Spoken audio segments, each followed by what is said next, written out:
तिसऱ्यांदा मोदीजी पंतप्रधान झाले म्हणून आम्ही काय माजूर ह्या सगळे पक्ष संपवून टाका, हे अंड त्याला उचलून. संग्राम थोपटे बीजेपी झाले असतील तर ते लोकांच्या कल्याणासाठी आले.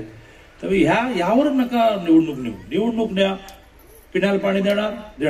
देवेंद्रजींना मतदान करायचं की अजितदादांना करायचं, तर सगळे आम्ही ताटात वाटीत आहोत ते मान्य आहे, पण देवेंद्रजींना मतदान करायचं. वेळा पंतप्रधान झाले, आता मोदीजी 3 वेळा पंतप्रधान झाले, त्याच्यातून आम्ही माजलो पण नाही. 2 होते त्यावेळेला खचून बसलो नाही, आणि 303 आले, आणि तिसऱ्यांदा मोदीजी पंतप्रधान झाले म्हणून आम्ही काय माजूर ह्या सगळे पक्ष संपवून टाका, हे अंड त्याला उचलून असं आम्ही केलं. त्यांना वाटतंय की भविष्य बीजेपीचं आहे, भविष्य मोदींचं आहे म्हणून ते येतात. आल्या त्यांना साखर कारखान्याला मदत झाली, ती काही ते तिकडे काँग्रेसमध्ये राहून झाली नसती.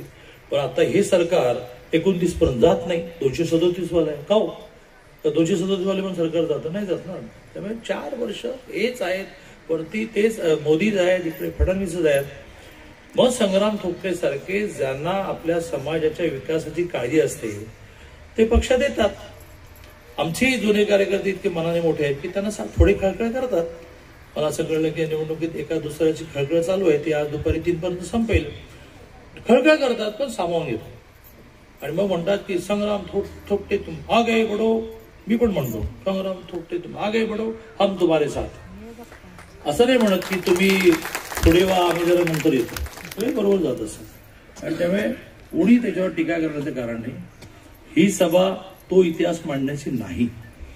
तर मी तर असं भयंकर माणूस आहे की नम्र बोलतो, पण आकडेवारी सहित बोलतो.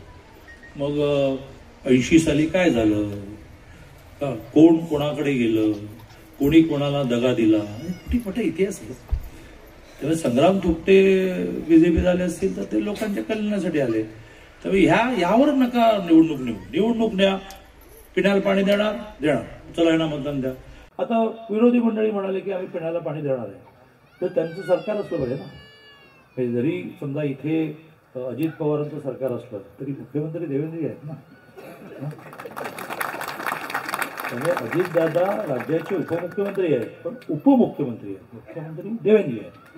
त्यामुळे मला असं वाटतं की देवेंद्रजींना मतदान करायचं की अजितदादांना करायचं, तर सगळे आम्ही ताटात वाटीत आहोत ते मान्य आहे, पण देवेंद्रजींना मतदान करायचं असा आपण निर्णय करा असं आवाहन करतो. आणि मला वेळेत पोचायचं असल्यामुळे आभाराची पण वाट न बघता माझ्या गाडीकडे धावत सुटतो. सभा पुढे चालू ठेवणार असेल तर कोणी मला सोडायला येऊ नका. माझ्याबरोबर मोठी सिक्युरिटी आहे, ती मला सोडते. जय हिंद, जय महाराष्ट्र.